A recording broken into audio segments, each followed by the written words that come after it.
Bien. Donc, bactériologie médicale, c'est l'intitulé d'un programme qui a été défini par la dernière réforme de l'enseignement du deuxième cycle des études médicales. Ça date de 2000. Ça va probablement être profondément modifié à partir de l'année prochaine. Ça fait partie du module 7, dont vous avez déjà eu quelques cours, en particulier de parasitologie et de virologie.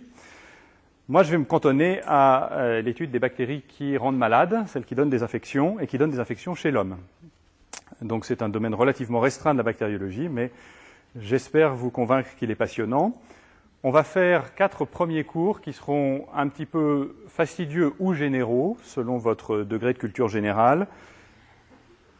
Mais c'est vrai, ce sont des choses qui, néanmoins, vont faire partie des questions sur lesquelles je vous évalue à la fin de l'année. Donc, ne faites pas une impasse complète sur la structure de base des bactéries, sur ce que c'est que la paroi bactérienne, sur ce que c'est que la réponse humorale aux infections bactériennes ou des choses comme ça qui vous paraissent peut-être des redites par rapport à ce que vous avez déjà appris ailleurs. Donc, il y aura des cours de bactériologie générale où on présentera les bactéries. C'est surtout mon assistant Olivier Lemenant qui fera ces 2 cours-là, les 2 prochains. Et puis, aujourd'hui, je vais vous parler, on va commencer par l'hôte, vous, moi, le patient, et sa relation avec les bactéries. Donc, ce sera les relations hôte-micro-organismes. Il y aura un cours sur la démarche diagnostique, comment faire un prélèvement. On ne va pas insister énormément là-dessus, puisque, bien que ce soit au programme, c'est quelque chose que vous verrez vraiment pendant vos stages, notamment dans vos stages cliniques, puisque vous prescrirez des examens. Et puis ensuite, on verra les principales bactéries d'intérêt médical. Alors, on nous demande également de faire le diagnostic des infections appareil par appareil. Pour l'instant, le volume d'heures dont je dispose est tout à fait insuffisant pour que je puisse traiter séparément les deux, les bactéries, puis les infections, puisque les deux se recoupent. Donc, ce qu'on va essayer de faire, c'est privilégier les bactéries, puisque pour l'instant, c'est le lexique un petit peu qui vous manque. D'expérience, je sais que vous ne connaissez pas tous les noms de bactéries et que certaines même vous sont totalement étrangères.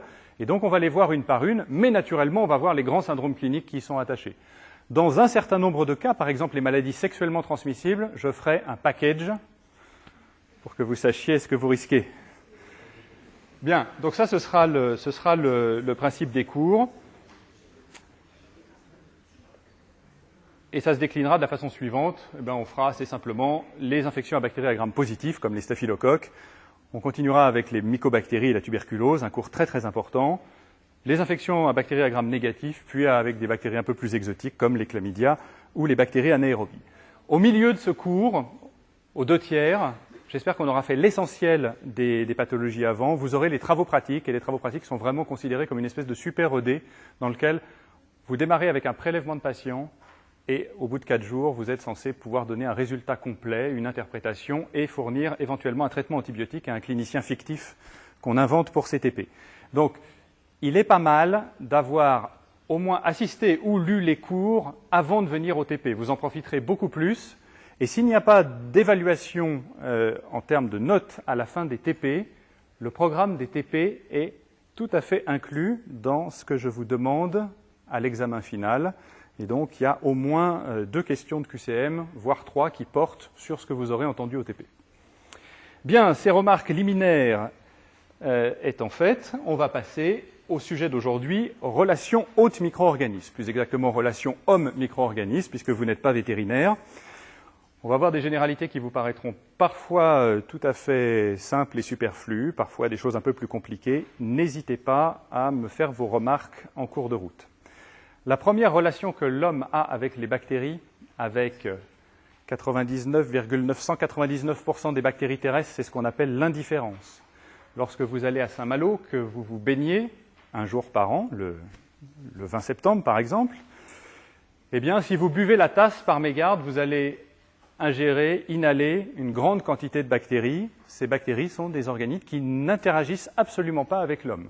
Vous pouvez prendre 1 milliard de bactéries comme ça dans les poumons, il ne se passera rien, vous ne ferez pas une pneumonie. Et dans l'essentiel des cas, donc les bactéries environnementales de l'écosphère humaine sont des bactéries qui n'ont pas d'interaction avec l'homme. Ça, c'est une première chose. Il y a un petit nombre de bactéries qui, en revanche, interagissent avec nous. Et le mode d'interaction le plus habituel, c'est ce qu'on appelle le commensalisme. Commensalisme du latin cum avec mensa, la table, cum mensa, à la même table. On mange à la même table, plus exactement, elle mange à la nôtre. Éventuellement, elles peuvent nous profiter et partager un certain nombre de qualités avec nous, et ça, dans ce cas-là, on appellera ça le mutualisme. Et cette relation, il ne faut pas croire qu'elle est naturelle, qu'elle est établie naturellement avec quelques bactéries qui nous colonisent et puis qui s'arrêtent là. En réalité, cette relation, elle est contrôlée par un système extraordinaire qu'on va développer un tout petit peu après, qui est l'immunité. Si des bactéries nous recouvrent, nos muqueuses, nos téguments en général, la peau par exemple, eh bien, elles s'en tiennent là et elles ne nous dévorent pas simplement parce qu'on a une immunité qui contrôle cette relation. La plupart du temps, cet équilibre est maintenu jusqu'à la mort de l'un ou de l'autre, la bactérie ou l'homme, mais dans un certain nombre de cas, qui sont ceux qui nous intéresseront pendant les 20 heures suivantes, c'est ce qui se passe lorsqu'un déséquilibre intervient. Le déséquilibre en question, c'est un déséquilibre naturellement en faveur des bactéries et il conduit à ce qu'on appelle une infection. Les origines de ce déséquilibre peuvent être une rupture des barrières, une rupture cutanée, une intervention chirurgicale, une plaie par exemple. Ça peut être, et c'est de plus en plus fréquent, une immunodépression et dans sa version active induite par les progrès de la médecine, une immunosuppression. Et puis, dans un certain nombre de cas également, ces trois propositions ne s'excluant pas mutuellement, naturellement, ça peut être la rencontre avec ce qu'on appelle, idéalement ou théoriquement, un pathogène virulent. On va donc essayer de définir cette notion de pathogène virulent. Donc cette relation, c'est une relation qui devient une relation de parasitisme. La bactérie vit à nos dépens et elle produit ce qui peut s'appeler une infection. Alors les définitions d'infection sont extrêmement variables. On verra qu'en ce qui nous concerne, l'infection, spécialement quand on exerce à l'hôpital, l'infection peut être quelque chose de symptomatique, qui cause du tort au patient directement, mais il existe des infections asymptomatiques dans lesquelles le portage peut être ennuyeux, pas forcément dans ce cas pour le patient, mais pour son environnement, et notamment pour d'autres gens fragilisés qu'il serait en situation de côtoyer. Alors quel est le sort de cette infection ? Vous savez que depuis 1945, on peut dire qu'il y a des thérapeutiques spécifiques de l'infection, les antibiotiques, mais l'humanité a vécu bien longtemps avant sans ces antibiotiques. Donc le sort général d'une bactérie qui infecte un homme et de l'homme qui est infecté, c'est la guérison et l'élimination de la bactérie sans séquelles. La plupart des infections sont spontanément résolutives, sans séquelles. Donc ça, il faut quand même garder ça à l'esprit à une époque où on a tendance à faire de la surprescription d'antibiotiques, parfois par confort seulement. Malheureusement, à côté de cette hypothèse sympathique, eh bien, il y a quelques autres situations dans lesquelles on peut observer une persistance soit des symptômes, soit du micro-organisme lui-même. Dans un certain nombre de cas, on peut avoir une guérison avec élimination complète du micro-organisme, mais des séquelles ou des effets à distance. Une angine à streptocoque bêta-hémolytique du groupe A, Streptococcus pyogenes, ça peut donner chez un certain nombre de patients une pathologie à distance qui s'appelle le rhumatisme articulaire aigu. Et ce rhumatisme articulaire aigu est plutôt une maladie immunologique, mais qui est due quand même initialement à la présence de la bactérie. La bactérie a suscité une réponse. Cette réponse est délétère pour l'organisme, même quand la bactérie a disparu. Donc on peut avoir une guérison de l'infection, mais des complications à distance sans la bactérie. On peut avoir une guérison, mais une persistance, alors ça arrive assez rarement avec les bactéries, ça arrive beaucoup plus avec certains parasites comme le toxoplasme. La plupart d'entre vous dans cet amphithéâtre sont positifs pour la toxoplasmose, c'est-à-dire qu'ils ont une sérologie positive, ils ont été en contact avec le parasite, le toxoplasme, mais ils n'ont pas fait la maladie ou ont été guéris de cette maladie, mais ils portent toujours dans le cerveau un certain nombre de kystes de toxoplasme qui normalement ne se réveilleront pas avant que vous ayez rejoint le cimetière.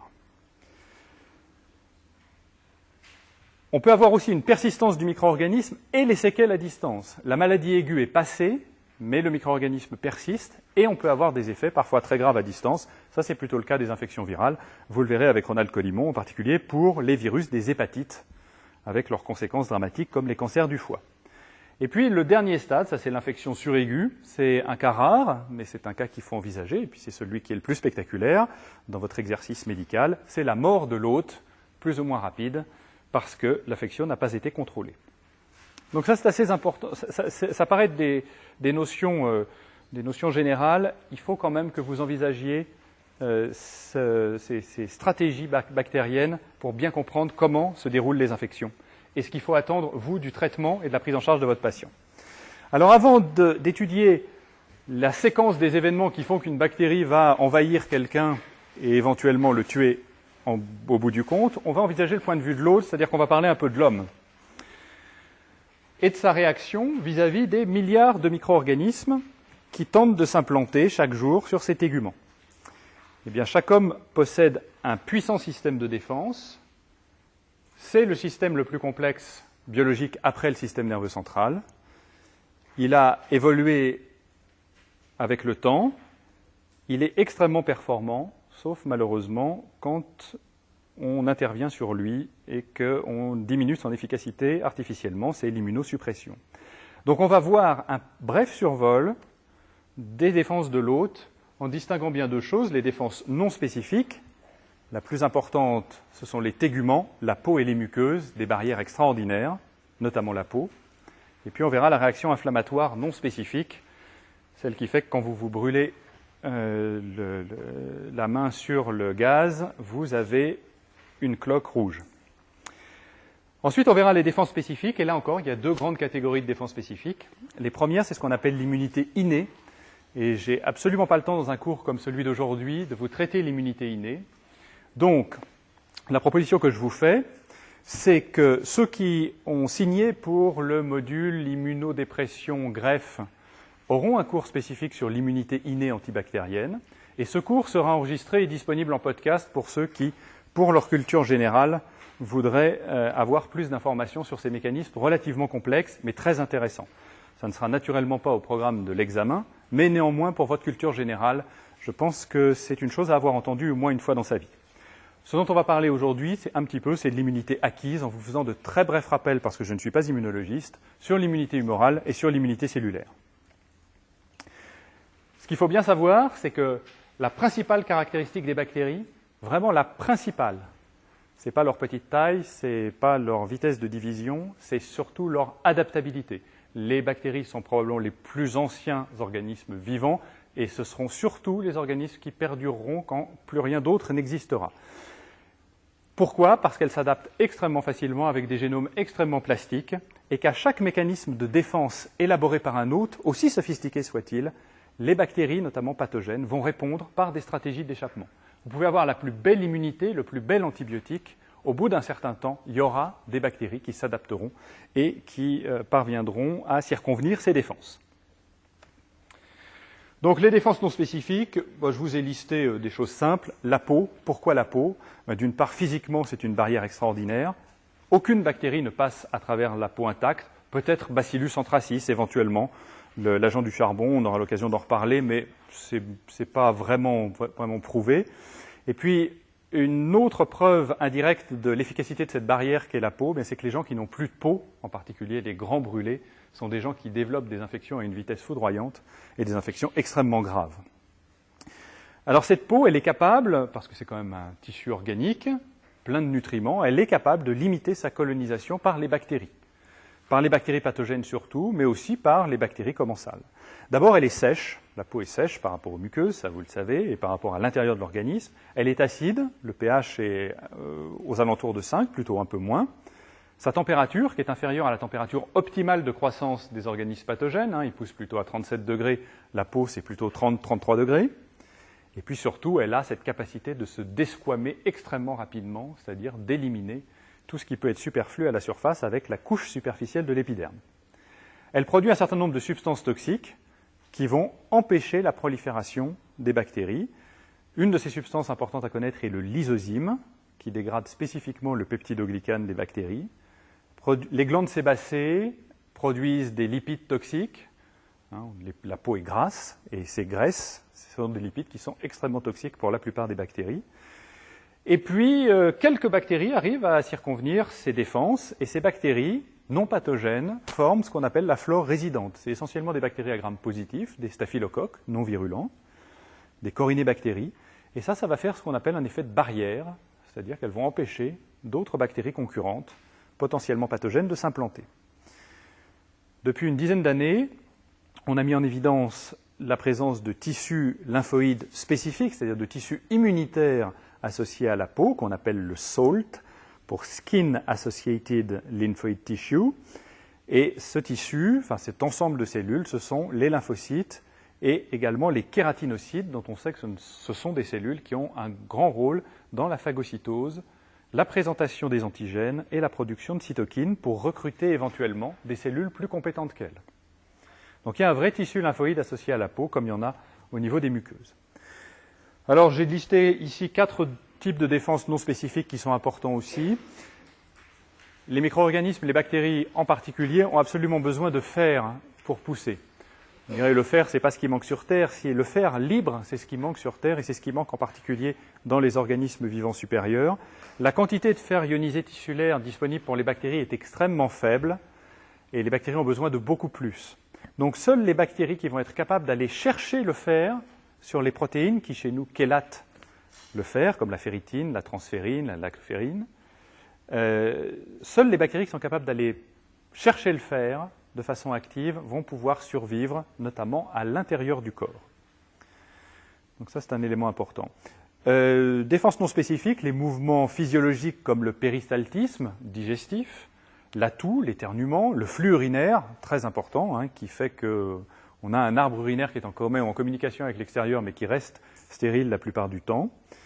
Les mouvements mucociliaires de l'épithélium respiratoire, ça c'est extrêmement actif pour éliminer toutes les poussières et les bactéries. La composition des sécrétions, notamment sur les muqueuses. On a vu l'acidité cutanée tout à l'heure, mais il y a une acidité urinaire importante qui empêche les bactéries de proliférer. Il y a une acidité vaginale, en tout cas pendant une grande partie du cycle. Il y a l'acidité gastrique qui est une énorme barrière digestive et qui est renforcée par un choc en termes de pH, un choc alcalin, puisque le duodénum, lui, est alcalin, alors que l'estomac est très acide. Donc les rares bactéries qui pourraient avoir une adaptation à l'acidité vont se faire cueillir au niveau du duodénum. Donc il y a une vraie barrière qui fait que notre alimentation très contaminée ne permet de passer que quelques bactéries dans le bas du tube digestif. Même chose pour la bile, très bon agent antibactérien, très très puissant. La bile, elle, a pour rôle d'empêcher les bactéries qui colonisent le bas du tube digestif de remonter. C'est l'autre côté du tuyau. Les larmes, les sécrétions prostatiques, très importantes, qui maintiennent l'arbre génital masculin propre et stérile, et ainsi de suite. Il y en a d'autres, on pourrait faire une liste très longue. Autre mécanisme de défense non spécifique, très efficace, la fièvre. Elle a pour conséquence de mettre les micro-organismes dans des conditions défavorables de température. 40 degrés, ce n'est pas une condition favorable pour des bactéries qui d'habitude poussent à 35 ou 37. Et puis surtout, elle active un certain nombre de mécanismes importants immunitaires cette fois-ci, comme la phagocytose et la prolifération des lymphocytes.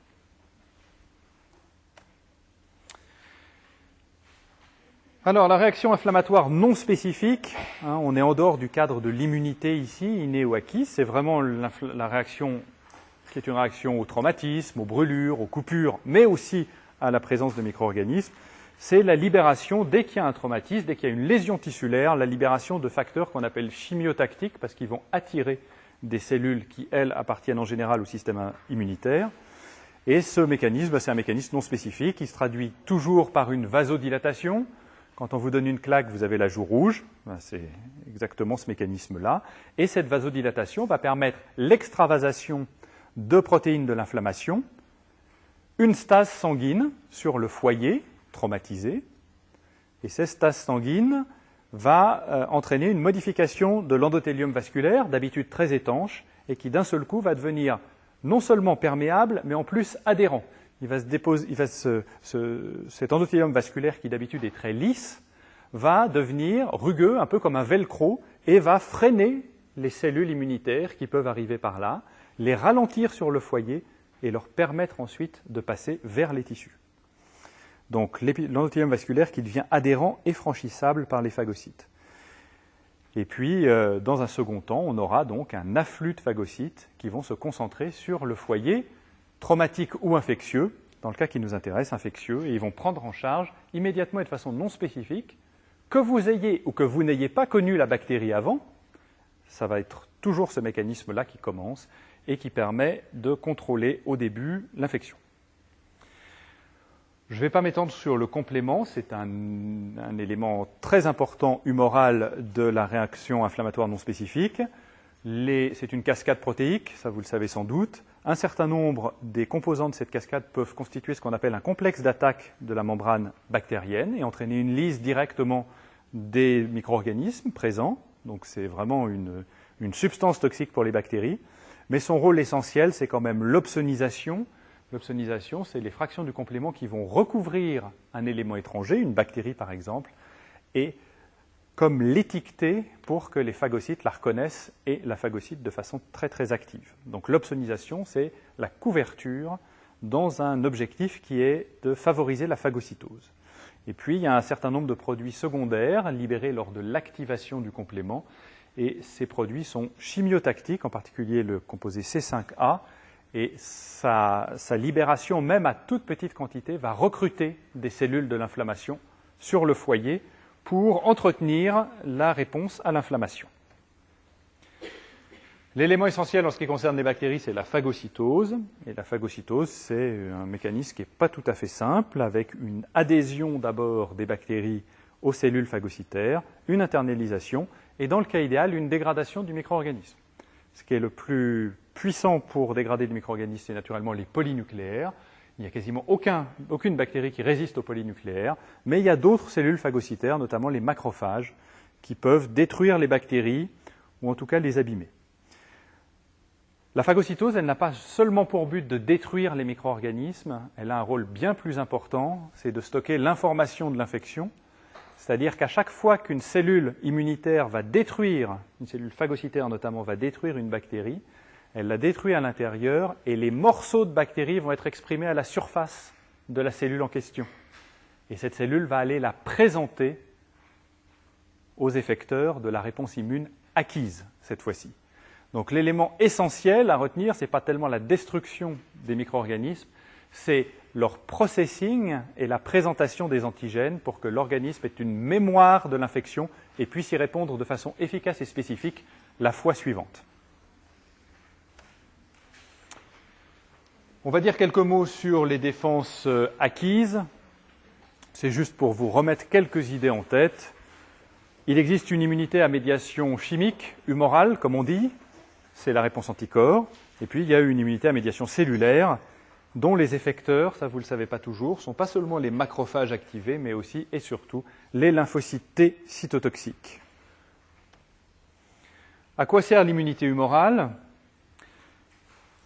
Elle va servir essentiellement à prendre en charge les bactéries extracellulaires, celles qui n'ont pas été prises en charge par les macrophages.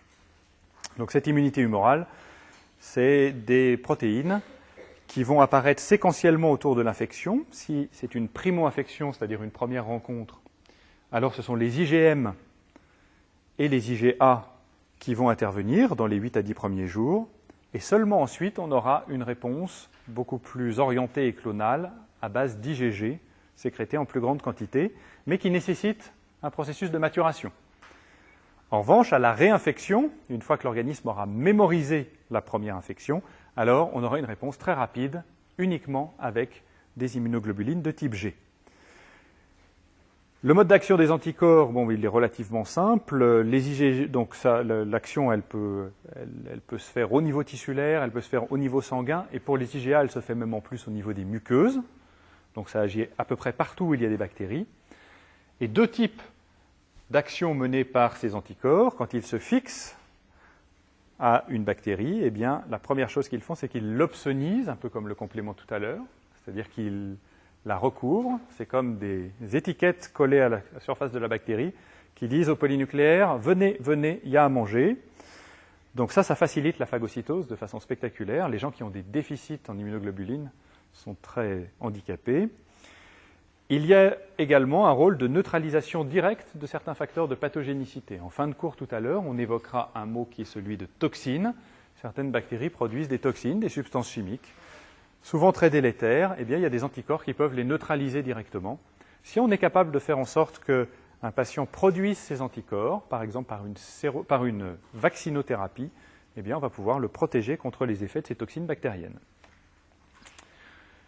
L'immunité à médiation cellulaire, elle a un objectif complètement différent.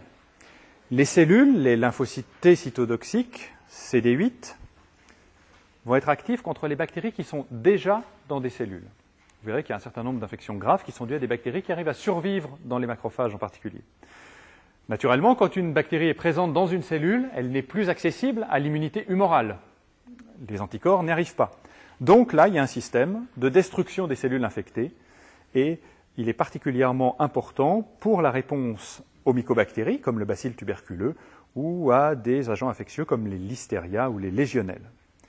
Les cellules effectrices, donc les lymphocytes T cytotoxiques CD8, ils ont une action cytolytique directe intense. Et en même temps qu'ils mangent, ils produisent des cytokines, et ces cytokines recrutent des macrophages et activent ces macrophages. Qu'est-ce que c'est qu'un macrophage activé? C'est une cellule capable de phagocytose. Voilà, c'est exactement ce à quoi je pensais quand je disais qu'il fallait éteindre son téléphone. Cette production de cytokines, le macrophage activé, lui, va avoir une capacité de destruction bien supérieure à celle du macrophage. Un macrophage ou un monocyte, il est capable de phagocyter, il n'est pas nécessairement capable de détruire. Le macrophage activé, lui, est bien plus actif. Comment vont s'organiser ces cellules? Eh bien, elles vont s'organiser dans une structure qui est constante, qu'on aura l'occasion de revoir bien avec la tuberculose, et que vous verrez en histologie également, qui s'appelle le granulome immunologique. C'est un recrutement initial sur un foyer de macrophages activés, ça c'est le centre du granulome, et autour, différentes catégories de cellules, lymphocytaires notamment, qui vont venir isoler le foyer infectieux du reste de l'organisme pour empêcher la dissémination, pendant que les macrophages au centre font le travail, suivi au bout d'un certain temps par les polynucléaires. Donc le granulome immunologique est caractéristique de la réponse à médiation cellulaire.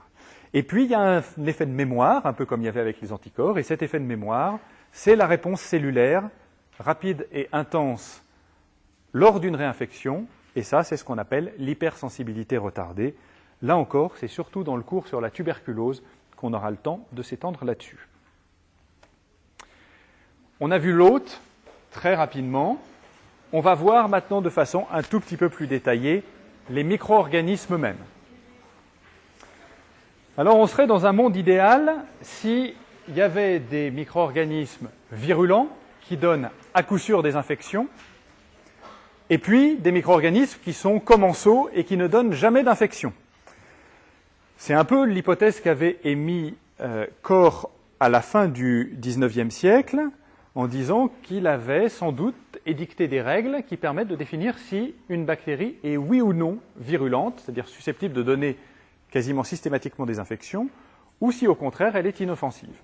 Alors, il est naturellement au programme que je vous évoque ces postulats de Koch. Ils ont un intérêt épistémologique, ils ont un intérêt historique, et puis ils permettent de réfléchir à ce qu'est devenu l'infection, en particulier maintenant qu'on a des problèmes d'immunosuppression ou d'immunodépression importants. À l'époque, Koch avait dit qu'un micro-organisme pouvait être considéré comme la cause d'une maladie, donc d'une infection, si 4 critères étaient remplis. Le premier critère, il fallait que le micro-organisme soit présent dans tous les cas de la maladie. Ça paraît un truisme, mais ce n'est pas toujours évident. On a imaginé que certaines maladies étaient infectieuses alors qu'elles ne l'étaient pas du tout, et vice-versa. Donc il faut qu'il soit présent dans tous les cas. S'il y a un cas de la maladie qui se fait sans microbe, c'est que ce n'est pas le microbe, est juste de façon contingente présent dans la maladie. Il a en revanche émis 3 autres critères qui, eux, peuvent être discutés. D'abord, il dit qu'on doit pouvoir isoler le microbe, le micro-organisme en culture pure. On verra plein d'exemples où malheureusement les bactéries ne sont pas cultivables. Donc ça, ce n'est pas toujours possible, mais quand on peut le faire, ça c'est intéressant. Il dit que l'intérêt d'isoler en culture pure le micro-organisme à partir d'une maladie, c'est que si on trouve un animal qui est prédisposé également à l'infection, donc un modèle expérimental, si on injecte ou si on administre le micro-organisme, on va pouvoir reproduire la maladie chez l'animal. Alors quand ça marche, c'est merveilleux. Malheureusement, il y a plein d'infections qui sont spécifiques à l'homme. Un exemple simple, la méningite à méningocoque, c'est une maladie strictement humaine, il n'y a aucun modèle animal. Parfois, les modèles animaux sont compliqués. Le seul modèle animal de lèpre, c'est une infection du tatou. C'est pratique, on en a tous chez nous, mais pas tant que ça quand même. Et puis, corollaire finalement de ce troisième principe, c'est que si l'animal fait l'infection, parce qu'on lui a administré le micro-organisme, alors on doit pouvoir isoler à nouveau des lésions de l'infection chez l'animal, le micro-organisme, pour l'étudier à nouveau.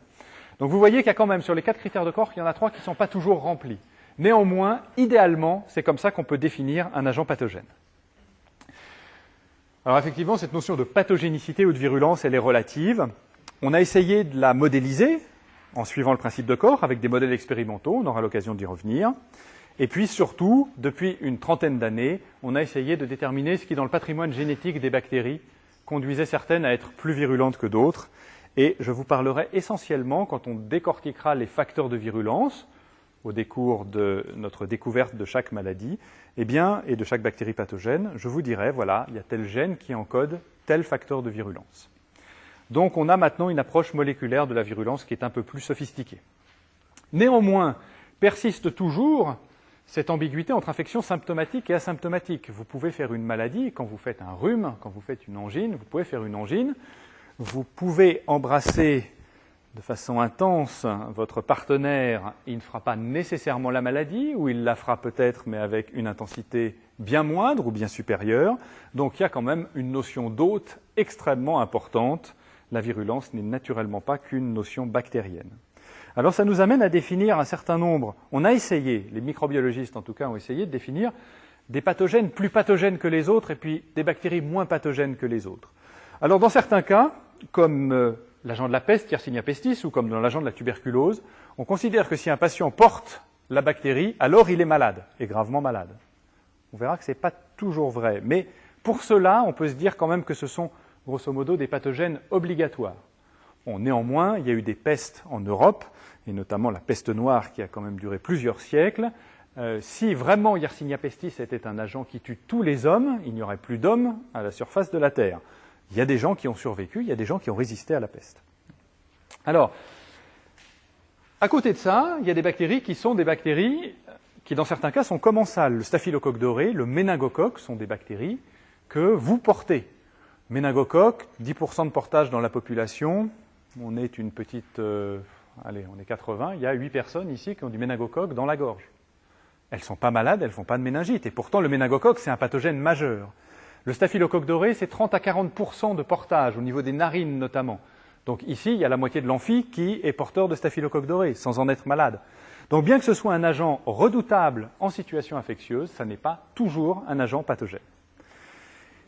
Et puis, dernière catégorie, il y a des bactéries qui sont des bactéries environnementales qu'on rencontre tous les jours. Chaque fois qu'on se lave les mains au robinet, chaque fois qu'on se passe un gant sur la figure, on se met du Pseudomonas aeruginosa sur la figure. Pseudomonas aeruginosa, ça peut être un agent redoutable d'infection dans les réanimations, chez les brûlés par exemple. Eh bien, cette bactérie, on la côtoie tous les jours et l'essentiel de la population ne ressent absolument rien au contact de Pseudomonas aeruginosa. C'est encore plus vrai avec une bactérie assez populaire qui est Legionella pneumophila. On en respire tous les jours, probablement de grandes quantités, et seuls certains individus font des infections. Ces infections, en revanche, sont gravissimes. Donc vous voyez qu'il y a des bactéries peu pathogènes, mais qui donnent des infections gravissimes. Il y a des bactéries extrêmement pathogènes, mais qui ne tuent pas tout le monde. Il faut essayer de s'y retrouver. Donc le schéma, finalement, le plus important de cette partie du cours est le suivant. J'ai représenté ici la virulence d'un micro-organisme sous forme de cette flèche horizontale. Dans cette flèche horizontale, j'ai voulu rendre la virulence du micro-organisme faible à gauche, importante à droite. Eh bien, les organismes très virulents, ceux qui sont mentionnés comme pathogènes, ici, sont les organismes qui donnent une infection quasiment à tous les coups, en tout cas chez ce patient-là, chez ce sujet immunocompétent, ce sont les bactéries qui vont donner une infection. L'essentiel des bactéries que ce sujet va rencontrer sont des bactéries dites commensales. Où se fait la différence? Eh bien, elle se fait à l'endroit où intervient l'immunité du patient. Si son immunité est ici, eh bien, cette immunité arrive à contrôler toutes les bactéries commensales qui ne donnent pas d'infection. En revanche, à partir d'un certain degré de pathogénicité, a lieu l'infection. Qu'est-ce qui se passe chez un sujet immunodéprimé ou chez qui on a supprimé ou déprimé l'immunité, un sujet immunodéficient au sens large? Eh bien, on va avoir la même chose. On va avoir des micro-organismes pathogènes, les mêmes que précédemment. On va avoir des organismes commensaux, mais on va avoir ici une zone où des microbes qui n'étaient pas pathogènes pour le sujet immunocompétent ne vont pas être contrôlés par l'immunité du patient. Cette zone, comprise entre les deux curseurs de l'immunité, définit une catégorie de bactéries qu'on appelle les bactéries pathogènes opportunistes. C'est naturellement variable selon chaque patient, selon chaque individu. Donc l'infection, c'est d'abord une infection individuelle, et j'espère que j'insisterai suffisamment au cours des 4 mois ou 5 mois qu'on va passer ensemble sur le fait que ce soit dans le diagnostic ou dans le traitement, ça n'est jamais une bactérie que vous diagnostiquez ou que vous traitez, c'est toujours un patient. Il n'y a que le patient qui compte, la bactérie est secondaire. D'accord, donc la notion de pathogène opportuniste, il faut que vous l'ayez bien en tête. Bien, troisième et dernière partie de cet exposé. Ça, ce sont les choses que vous devez savoir maintenant, parce qu'elles sont typiques des bactéries. Ce sont les principales étapes d'un processus infectieux idéal. On va essayer de passer en revue ce qu'ensuite on détaillera à chaque cours, dans chaque maladie. Le processus infectieux, il nécessite des phases actives de la part des bactéries, et ces phases actives sont d'abord l'adhésion. Une bactérie qui passe sans adhérer à un tissu est incapable de l'envahir. Ça paraît évident, mais cette adhésion, on va le voir, est un mécanisme extrêmement actif. Ensuite, une fois qu'une bactérie s'est scotchée quelque part sur l'organisme, il faut qu'elle puisse acquérir les nutriments. On a vu que le fer, par exemple, est un gros problème. Ensuite, il faut, pour qu'elle ait du succès sur le tissu concerné, qu'elle puisse l'envahir. Donc ça, l'envahissement tissulaire, on le verra, c'est une grande marque de virulence. Éventuellement, et ça peut être un énorme avantage pour la bactérie, mais ça n'est pas constant, si elle est capable de survivre et de se multiplier à l'intérieur des cellules, alors elle va trouver un sanctuaire formidable. Donc on évoquera cette notion de sanctuaire et d'échappement à la réponse immune.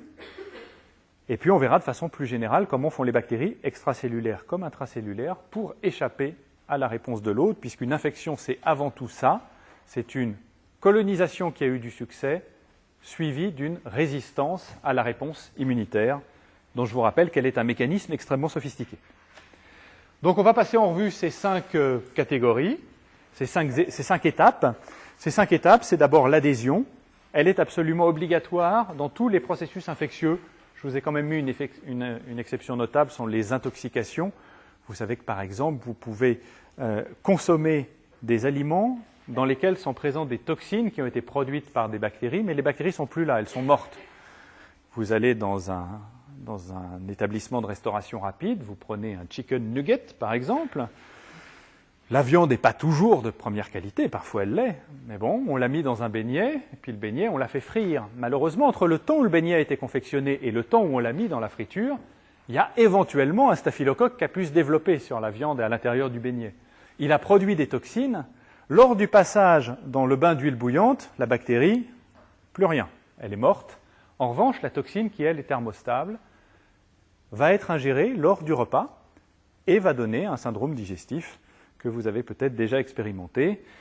C'est quand vous emmenez votre petit ami, petit E ou sans E, quand vous l'emmenez au restaurant et quand, à 2 heures du matin, au lieu d'être tranquillement au lit à faire autre chose, eh bien, vous êtes sur les toilettes. C'est ça l'intoxication alimentaire. Bien. Alors, en dehors de cette exception notable, l'étape d'adhésion est absolument indispensable. Elle est indispensable pour coloniser les téguments. Il faut énormément de bactéries. C'est tout petit une bactérie. Il en faut énormément pour faire une colonisation qui permettra les étapes ultérieures.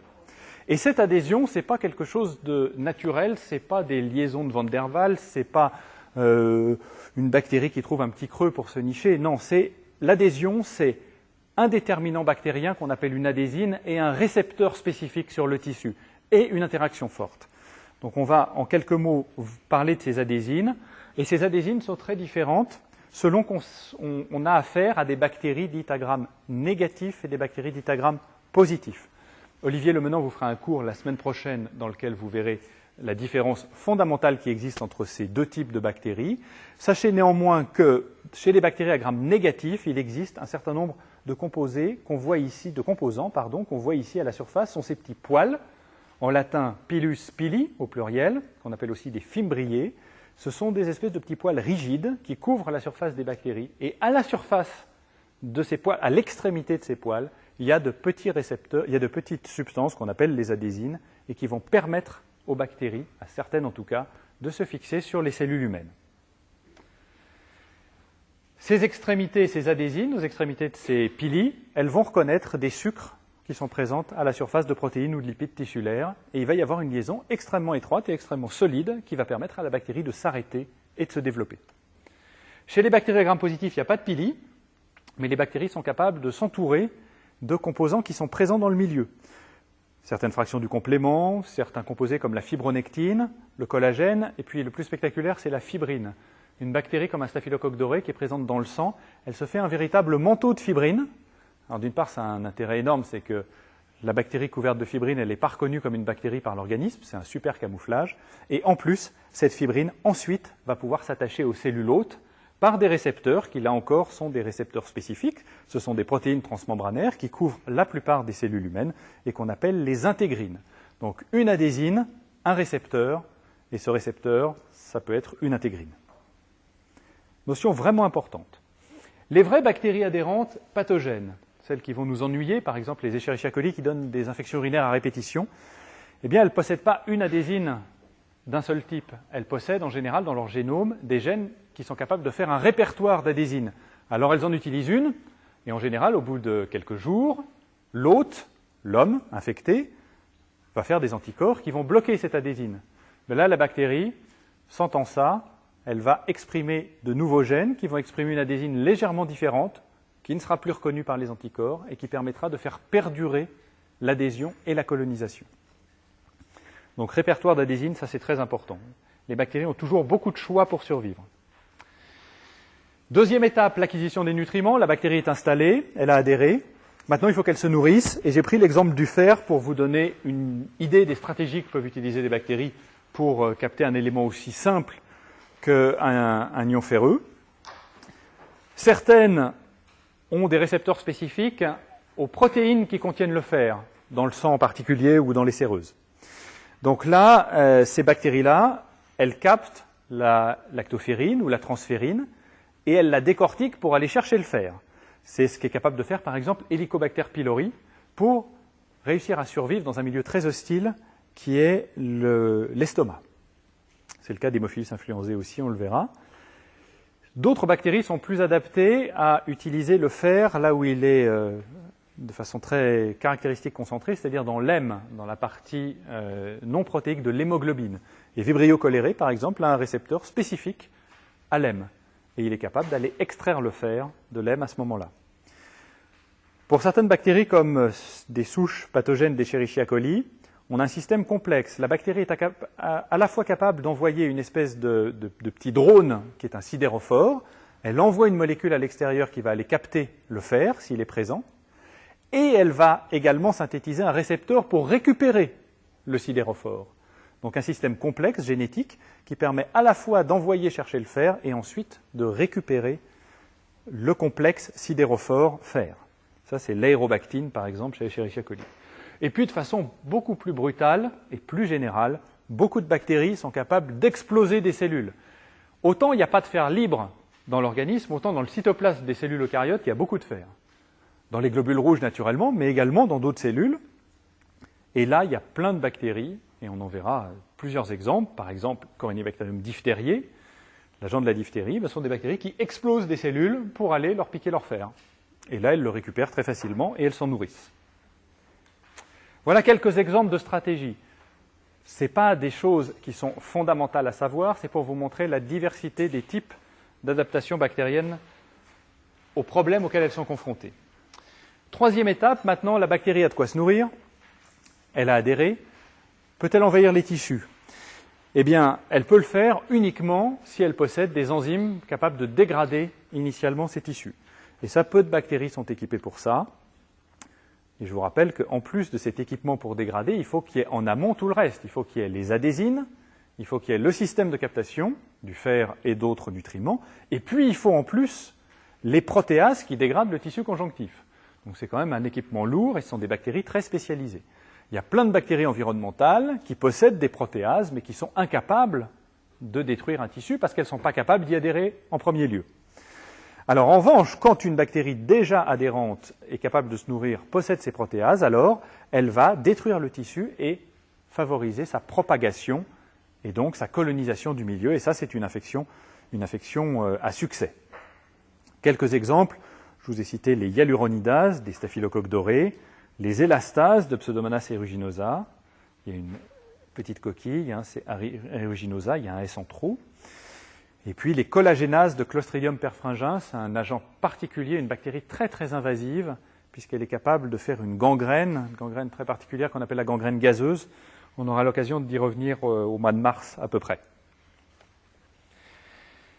Quatrième étape, l'invasion cellulaire.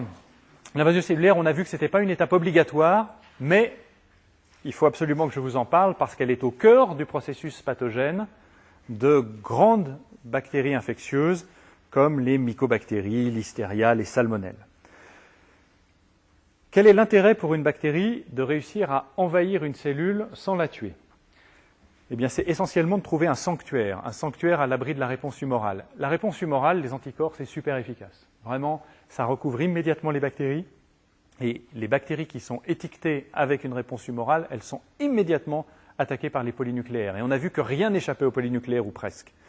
En revanche, si la bactérie réussit après avoir envahi le tissu, si elle réussit à se glisser dans une cellule, alors elle va être à l'abri. Elle va non seulement être à l'abri, mais en général, si elle est capable d'avoir induit sa phagocytose, c'est-à-dire non seulement de survivre dans les cellules, mais capable de forcer les cellules à l'avaler, eh bien, elle va coloniser certaines cellules qui sont des cellules mobiles. Vous savez que dans les tissus, on a ce qu'on appelle des macrophages, des cellules donc phagocytaires tissulaires résidentes, mais ces macrophages, ils peuvent bouger par diapédèse, comme des amibes, et puis ils peuvent passer dans la circulation. Ils deviennent alors ce qu'on appelle des monocytes. Et ces monocytes, dès qu'ils passent dans le flux sanguin, ils peuvent aller se balader n'importe où, et ils peuvent emmener la bactérie partout dans l'organisme. Et ça fait ce qu'on appelle des métastases bactériennes, et c'est un des grands modes de propagation d'infections graves comme la listériose. Donc c'est un sanctuaire cellulaire, un sanctuaire bactérien, la cellule, quand les bactéries survivent, et aussi un moyen de transport, une sorte de cheval de Troie. On a beaucoup étudié ces mécanismes avec souvent de très belles images, et donc on a, pour les plus grands pathogènes, fait de grandes caractérisations in vitro grâce à des modèles cellulaires et à des marquages spécifiques des bactéries. Et on a identifié, pour la plupart des grands pathogènes, les gènes responsables de cette invasion et de cette survie tissulaire. Dans tous les cas, ce qui est très important, c'est quand une bactérie arrive à survivre dans un cytoplasme d'une cellule hôte, elle va détourner à son profit le cytosquelette. Vous savez que le cytosquelette, c'est l'ensemble des protéines, notamment l'actine, qui rendent plastiques nos cellules. Eh bien, les bactéries sont capables de détourner ça. Et je voulais vous montrer un petit exemple simple. Vous avez ici représenté, vous le voyez assez mal là, mais bon, vous voyez un macrophage. Tout ce qui est vert, c'est l'actine cellulaire. C'est-à-dire c'est ces filaments qui donnent la forme à la cellule. Au milieu, vous avez une zone sombre, c'est le noyau. Et ce qui est marqué en rouge, c'est une bactérie. Ici, c'est Listeria monocytogenes. Elle est marquée avec un anticorps spécifique. Donc, ce qui est rouge, c'est une infection initiale avec Listeria. Et vous voyez des bacilles marqués. En quelques heures, les bactéries vont d'abord migrer à l'intérieur de la cellule, elles vont se concentrer autour du noyau, on ne sait pas trop pourquoi, mais elles vont surtout se multiplier. Ce qui prouve bien que ce macrophage-là, qui pourtant devrait être très actif, c'est un macrophage activé, eh bien il ne les détruit pas, il permet leur multiplication. Et puis, quelques heures plus tard, en réalité même quelques minutes plus tard, voilà ce qui reste du macrophage. Les bactéries, toujours figurées en rouge ici, vont s'être non seulement multipliées, mais en plus vont avoir détourné à leur profit, derrière elles, l'actine cellulaire, et elles s'en servent pour se propulser. Non seulement pour se propulser à l'intérieur de la cellule, mais pour se propulser par contiguïté vers d'autres cellules adjacentes et pour infecter par proximité, pour infecter des cellules voisines. Donc c'est un mécanisme extrêmement actif. La bactérie détourne une grande partie de la machinerie cellulaire à son profil. Elle ne se contente pas de survivre et de se diviser, elle tire vraiment un profit en termes de dissémination de la machinerie cellulaire. Oui. Est-ce qu'il n'y a pas moyen que des cellules de l'immunité reconnaissent la modification de la morphologie de la cellule? Alors, est-ce que les cellules de l'immunité reconnaissent la variation de la morphologie? Non. Elles ne reconnaissent pas la variation de la forme de la cellule, mais en revanche, il y a toujours dans ces cellules immunitaires infectées, dans celles-ci, dans ces macrophages, il y a toujours quelques bactéries qui vont laisser des débris. Et ces débris, on a vu que les macrophages vont immédiatement les présenter à la surface. Donc, d'une façon ou d'une autre, l'organisme va être informé de la présence de la bactérie à l'intérieur de la cellule et ça va faire appel à ce moment-là à la réponse cytotoxique qu'on a vue tout à l'heure. Donc on arrive à contrôler l'infection. Mais ça va être retardé. Et les bactéries, finalement, elles fonctionnent en termes de gain de temps. Une infection, c'est surtout un gain de temps par rapport à la réponse immunitaire. Tôt ou tard, la bactérie est éliminée. Alors,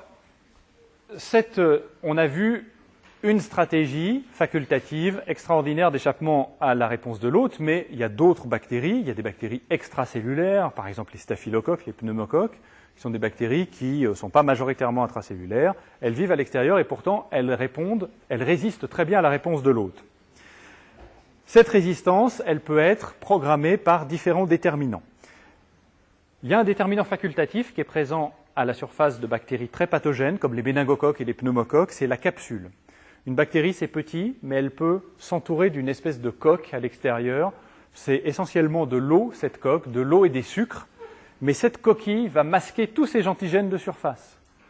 Donc, la présence de la capsule va empêcher la reconnaissance par le système immunitaire. Comme en plus ces capsules sont chargées électronégativement et que les anticorps sont chargés normalement électronégativement aussi, ces capsules vont repousser les anticorps.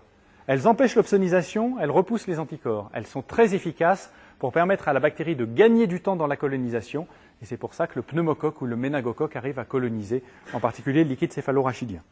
Donc ça, c'est une stratégie, la capsule. C'est une espèce de coquille à l'extérieur. On a vu tout à l'heure avec le staphylocoque doré la capacité de fixer du fibrinogène autour de lui pour se camoufler. C'est l'activité des coagulases. On y reviendra dans le cours spécifique des staphylocoques. Et puis je voulais vous présenter, pour vous montrer la complexité bactérienne, des systèmes qu'on rencontre chez les grammes négatifs qui s'appellent les systèmes de sécrétion, en particulier les systèmes de type 3, pour vous montrer que ce n'est pas frustre la façon dont une bactérie résiste à la phagocytose. Je vous ai représenté ici l'intérieur d'une bactérie, c'est ce qui est en haut. D'accord ? La partie supérieure de la diapositive, c'est l'intérieur de la bactérie. Ça, c'est sa paroi et ses membranes. Une membrane cytoplasmique, sa paroi et puis une membrane externe parce que c'est un gramme négatif. L'appareil que vous voyez ici, c'est un appareil qui est dérivé de l'appareil des flagelles. On verra que certaines bactéries ont des flagelles pour se propulser. Il y a un appareil extrêmement compliqué d'assemblage des flagelles qui a été modelé par l'évolution. Eh bien, certaines bactéries l'ont détourné. Au lieu de faire un flagelle, elles transforment le flagelle en une espèce d'immense seringue avec une aiguille. Et cette aiguille va être capable de perforer le cytoplasme de certaines cellules, notamment immunitaires. Pour vraiment perforer le cytoplasme ici, ça ne se fait pas tout seul, il faut que la bactérie ait également synthétisé ce composé qui va former un pore. Donc, une quinzaine de protéines ont été inventées et détournées pour fabriquer la seringue et l'aiguille. Une dizaine de protéines ont été faites pour fabriquer le pore, et quand il y a le pore et la seringue et l'aiguille, à ce moment-là, la bactérie est capable d'injecter dans le cytoplasme de la cellule cible des protéines toxiques. Vous voyez que c'est des systèmes extrêmement compliqués. Il y a parfois une cinquantaine de gènes qui sont mis en œuvre pour aller exploser des cellules immunitaires. Les bactéries sont des organismes extrêmement frustres avec un tout petit chromosome et peu de gènes, mais elles sont capables de faire des choses extraordinaires. Okay ? Je vais vous demander un peu de silence ou de sortir. Si le cours ne vous intéresse plus, ça ne me gêne pas du tout. En revanche, si vous parlez, ça me gêne. Merci. Donc, résistance à l'ingestion par les phagocytes, ça c'était essentiel. Mais il y a aussi la résistance à la phagocytose elle-même. De temps en temps, les bactéries sont quand même phagocytées. C'est même l'essentiel du temps le cas. Et certaines sont capables de survivre aux effecteurs microbicides présents dans les phagocytes. Alors, je vous montre ça en schéma pour illustrer les trois lignes qui sont ici. En temps normal, une bactérie qui rencontre une cellule phagocytaire y adhère, est phagocytée, et il se forme une vacuole. Pour l'instant, cette vacuole n'est pas toxique pour la bactérie, mais immédiatement vont être attirées ces petites granules que j'ai représentées ici, qui s'appellent les lysosomes, des petites vésicules pleines de substances toxiques, et il va y avoir une fusion phagolysosomale, c'est-à-dire un déversement du contenu toxique dans la vacuole qui contient la bactérie. Et qu'est-ce qui se passe ? Dans 99% des cas, il y a la mort de la bactérie. D'accord ? Mort de la bactérie, son dépeçage à l'intérieur du phagolysosome, et ensuite une migration des composés de la bactérie vers l'extérieur de la cellule immunitaire où il va y avoir la présentation des antigènes au système immunitaire. Eh bien, un certain nombre de bactéries très importantes ont des stratégies de survie intracellulaire. C'est le cas, par exemple, des mycobactéries ou de salmonelles, qui, elles, sont capables de survivre, alors ça, c'est les plus costauds, elles sont capables de survivre dans le phagolysosome, c'est-à-dire qu'elles sont capables de survivre à la phagocytose, mais aussi au déversement des composés toxiques à l'intérieur du phagolysosome. Donc, elles sont capables de survivre dans une purée acide, hyperoxydative, vraiment un milieu très, très délétère. Et elles survivent, et non seulement elles survivent, mais comme vous le voyez représenté ici sur la photo, elles se multiplient. Certaines bactéries, elles, ne pourraient pas résister à l'action des lysosomes, alors elles inhibent cette étape qui est la fusion entre le lysosome et le phagosome. Donc elles inhibent le déversement des composés toxiques et elles vont se fabriquer une petite vacuole à elles dans laquelle il n'y a pas de substance toxique et dans laquelle elles arrivent à se multiplier. Et puis, troisième stratégie, c'est celle qu'on a vue avec l'hystéria. Eh bien, certaines bactéries sont capables de s'échapper dans le cytoplasme. Alors, autant le phagolysosome, c'est un milieu extrêmement toxique, autant il est entouré d'une membrane, une membrane qui est bien étanche, parce que si le contenu des lysosomes se déversait dans le cytoplasme, alors la cellule mourrait. Donc, ce qu'arrive à faire l'hystéria qui est extraordinaire, c'est à casser la membrane du phagosome avant qu'ait lieu la fusion phagolysosomale. Elle se retrouve libre dans le cytoplasme, et là, le cytoplasme est un milieu nutritif, protecteur, idéal pour faire les comètes qu'on a vues tout à l'heure et qui permettent à la bactérie de se multiplier. Je vous demande absolument de connaître le principe de ces trois stratégies. C'est une question que je pose fréquemment à l'examen. Il est vraiment important que conceptuellement, vous ayez idée de la façon dont fonctionnent ces infections-là, pour une raison bien simple, ce n'est pas pour votre culture générale, c'est pour savoir comment vont agir les antibiotiques et comment on va pouvoir guérir ces infections-là, en particulier la tuberculose. Donc j'y reviendrai dans le cours sur la tuberculose. Voilà. Dernier point concernant la résistance à la réponse de l'hôte, c'est la résistance à la réponse humorale, cette fois. Certaines bactéries, assez subtiles, sont capables, elles, de synthétiser des composés, des effecteurs qui vont casser les immunoglobulines, par exemple. Il y a certaines bactéries digestives qui font des IgA protéases. Donc elles sont capables d'avoir des protéases qui cassent les immunoglobulines. C'est assez efficace parce que c'est très en amont de la réponse immunitaire que ces bactéries se protègent. D'autres arrivent à inactiver certaines fractions du complément, notamment la fraction chimiotactique C5A, c'est des C5A peptidases. Et puis de façon beaucoup plus générale, sans casser la réponse immunitaire, on l'a vu tout à l'heure, beaucoup de bactéries sont capables de pratiquer ce qu'on appelle la variation antigénique. Elles ont des antigènes à la surface. Dès que les anticorps viennent se fixer sur les antigènes, il y a une partie de la population bactérienne qui mute et qui change de manteau. Elle change d'antigène à sa surface, et donc quelques bactéries vont échapper à la première vague d'anticorps. L'infection va pouvoir durer 15 jours de plus. Au bout de 15 jours, la réponse immunitaire sera de nouveau destinée à neutraliser cette deuxième génération de bactéries. Et bien là encore, il y aura une variation antigénique et quelques bactéries échapperont et maintiendront la colonisation. Cette variation antigénique, elle est particulièrement caractéristique chez les Neisseria, et en particulier chez une Neisseria pathogène qui est Neisseria gonorrhoeae. Et puis, je vous l'ai mis parce que c'est une résistance à une réponse très récente de l'hôte. Une des réponses majeures de l'homme, et éventuellement d'ailleurs des animaux à l'infection bactérienne, c'est la médecine, et la médecine, qu'elle soit humaine ou vétérinaire, a fait appel aux antibiotiques. Et la grande capacité d'adaptation des bactéries au cours des 40 dernières années, ça a été résister aux antibiotiques. On peut considérer vraiment que les antibiotiques sont un mécanisme de défense de l'homme contre les bactéries, c'est l'homme qui les a inventés et qui les utilise, et on peut donc considérer que la résistance aux antibiotiques, qui fera l'objet d'un cours entier, spécifique, dans 3 semaines, cette résistance aux antibiotiques, c'est un vrai mécanisme, c'est une vraie réponse des bactéries pour empêcher la colonisation. Dernier point, parce qu'on n'aura pas l'occasion de le voir à un autre moment du cours, c'est le dernier mécanisme de virulence. On l'a effleuré tout à l'heure, ce sont les toxines. Qu'est-ce que c'est qu'une toxine? Une toxine, c'est une molécule toxique produite par une bactérie, mais qui est indépendante de la bactérie elle-même. Que la bactérie soit là ou pas là, si la toxine est présente, il y a des effets. Donc les toxines relèvent presque plus de la toxicologie, mais comme elles sont produites par des bactéries, je vous en touche un mot aujourd'hui.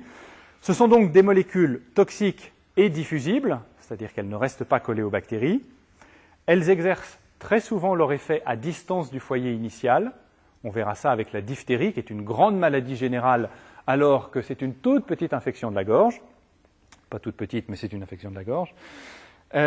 Et ces toxines peuvent être actives même quand la bactérie n'est plus présente. Confère ce que je viens de vous dire sur les nuggets du fast-food. Deux catégories de toxines, les endo- et les exotoxines. En réalité, une seule endotoxine. Ce n'est pas vraiment une toxine, mais c'est un composé extrêmement toxique. Toutes les bactéries à Gram négatif possèdent une membrane externe. Ça, vous le verrez dans le prochain cours, c'est leur caractéristique. Et dans cette membrane externe, il y a un composé très particulier qui s'appelle le lipide A. Ce lipide A est un produit extrêmement actif pour activer le système immunitaire. C'est un très puissant activateur d'une cytokine qui s'appelle le TNF-alpha. Quel est l'intérêt pour l'organisme humain de reconnaître très rapidement le lipide A? C'est que dès qu'une bactérie à Gram négatif franchit la barrière sanguine, immédiatement, il y a une réaction, l'organisme le sent et immédiatement diligente des cellules immunitaires pour venir contrer cette brèche et cette présence de bactéries dans le sang.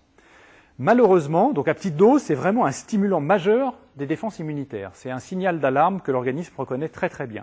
Malheureusement, à haute dose, quand par hasard des bactéries se sont multipliées dans le sang, et on verra ça dans le cadre d'une septicémie avec une bactérie à Gram négatif, eh bien, la présence de ce lipide A est tellement importante qu'elle va activer de façon très anarchique la production de TNF-alpha et conduire non plus à une petite stimulation utile, mais à un choc extrêmement délétère, qui est le choc endotoxinique, qui fait que dès qu'il y a un bacille Gram négatif dans le sang, on risque d'avoir un patient mort. Ce choc endotoxinique est lié à la présence du lipide A et il peut être produit par n'importe quelle bactérie à Gram négatif qui est présente dans un tissu du type sanguin. Donc l'endotoxine, très particulier, ce n'est pas une substance sécrétée, c'est juste un produit de dégradation des bactéries. En revanche, c'est le plus efficace, c'est-à-dire que les quantités d'endotoxines nécessaires, de lipide A nécessaires pour activer le TNF-alpha sont absolument microscopiques. Les exotoxines, elles en revanche, sont bien plus nombreuses. Elles sont sécrétées par les bactéries à différentes étapes de la croissance, on verra différents cas, et elles sont capables d'avoir des effets à distance, en général des effets d'attaque cellulaire. Les plus connus sont les toxines qui font des pores, elles font des trous, comme aux fléchettes, elles font des trous dans les cellules, en particulier dans les globules rouges et les globules blancs. C'est le cas par exemple de la streptolysine O, l'agent produit par les streptocoques du groupe A et qui donne cette angine terrible qui finalement est essentiellement due à cette lyse des cellules de l'épithélium pharyngé. Donc des toxines qui font des pores, d'autres toxines qui sont des assemblages complexes de différentes sous-unités et qui viennent se ficher dans la paroi et qui modifient les cellules qu'elles ont touchées. C'est le cas de la toxine diphtérique, de la toxine cholérique. On aura vraiment l'occasion d'y revenir. C'est pour ça que je ne fais vraiment aucune digression aujourd'hui. Et puis une toute dernière catégorie de molécules assez récemment reconnue, puisque ça a à peine 15 ans, c'est ce qu'on appelle les super-antigènes. On aura l'occasion de voir ça lors des infections génitales. Voilà, je vous ai parlé des toxines. On a fait un rapide survol des mécanismes de pathogénicité. On va pouvoir entrer dans le vif du sujet. 2 cours à venir sur la structure des bactéries et les méthodes de diagnostic. Ça, c'est Olivier Lemenant qui va vous les faire. Et ensuite, on se retrouve, nous, pour parler du mécanisme d'action des antibiotiques et de la résistance avant d'attaquer les infections elles-mêmes. Je vous remercie de votre attention et je suis naturellement à votre disposition pour répondre à vos questions.